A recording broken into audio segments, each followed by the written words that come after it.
Welcome to our channel. Today we how to disable HubSpot UTM attribution easy tutorial step by step clearly. To disable HubSpot UTM attribution, begin by logging into your HubSpot account. Once logged in, navigate to your account settings. In the settings menu, look for the tracking section on the left-hand sidebar. Click on tracking to expand the options. Within the tracking section, find and select UTM parameters. You'll now see the UTM settings available in your account. Locate the option for Enable UTM Tracking. Click on the toggle switch next to it to disable UTM tracking.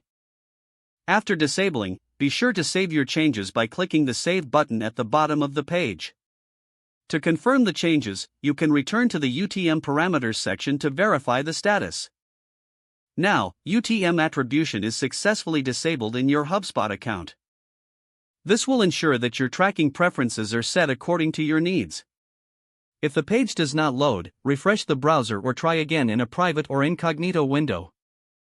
Make sure you are using the correct email address, then retype it carefully to avoid small. If your password is not accepted, use the reset option and create a new strong password you can remember. Check your spam folder for verification or security emails, then complete any requested confirmation. Enable two-factor authentication if available to improve account security and reduce unauthorized access risk. After signing in, review your profile details so your contact information and settings are accurate and current.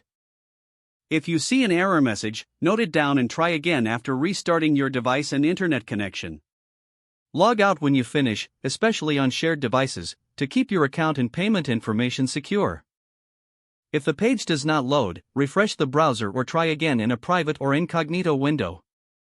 Make sure you are using the correct email address, then retype it carefully to avoid small typos. If your password is not accepted, use the reset option and create a new strong password you can remember. Check your spam folder for verification or security emails, then complete any requested confirmation steps.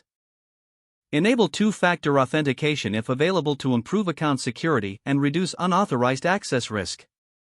After signing in, review your profile details so your contact information and settings are accurate and current. If you see an error message, note it down and try again after restarting your device and internet connection. Log out when you finish, especially on shared devices, to keep your account and payment information secure. If the page does not load, refresh the browser or try again in a private or incognito window. Make sure you are using the correct email address, then retype it carefully to avoid small typos. Don't forget to like this video and subscribe to our channel for more step-by-step tech guides.